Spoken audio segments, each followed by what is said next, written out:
Assalamualaikum warahmatullahi wabarakatuh. Saya dari kelompok 4 akan menjelaskan tentang sistem tanam paksa. Latar belakang sistem tanam paksa.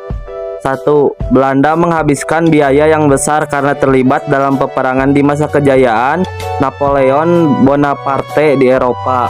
2. Terjadinya perang kemerdekaan Belgia yang diakhiri dengan pemisahan Belgia dari Belanda pada tahun 1830. 3.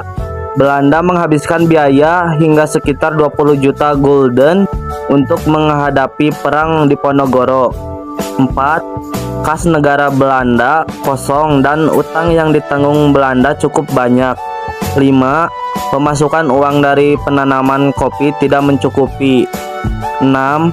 Kegagalan upaya mempraktikkan gagasan liberal dalam mengeksploitasi tanah jajahan agar memberikan keuntungan yang besar bagi Belanda. Aturan-aturan sistem tanam paksa. 1. Persetujuan akan diadakan dengan penduduk agar mereka menyediakan sebagian dari tanahnya untuk penanaman tanaman ekspor yang dapat dijual di pasar Eropa. 2.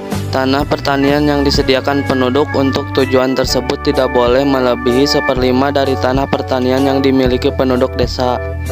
3. Tanah yang disediakan penduduk tersebut bebas dari pajak tanah. 4.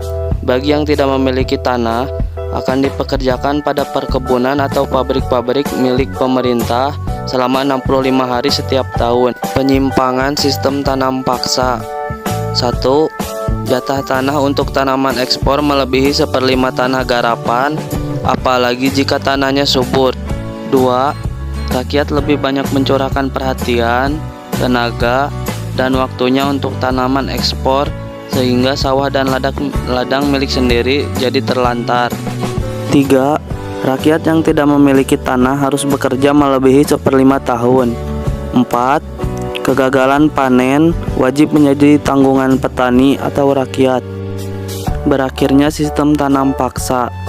Sistem tanam paksa Belanda berakhir di Indonesia pada tahun 1870 setelah mendapat protes dari Menteri Jajahan Belanda Engelbertus de Waal.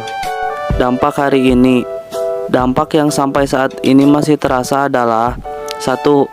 Rakyat Indonesia mengenal berbagai teknik menanam jenis-jenis tanaman baru. 2. Munculnya tenaga kerja yang ahli. 3. Rakyat mengenal sistem uang dalam kegiatan perdagangan. Sekian dari kelompok kami tentang sistem tanam paksa. Mohon maaf jika ada salah kata. Wassalamualaikum warahmatullahi wabarakatuh.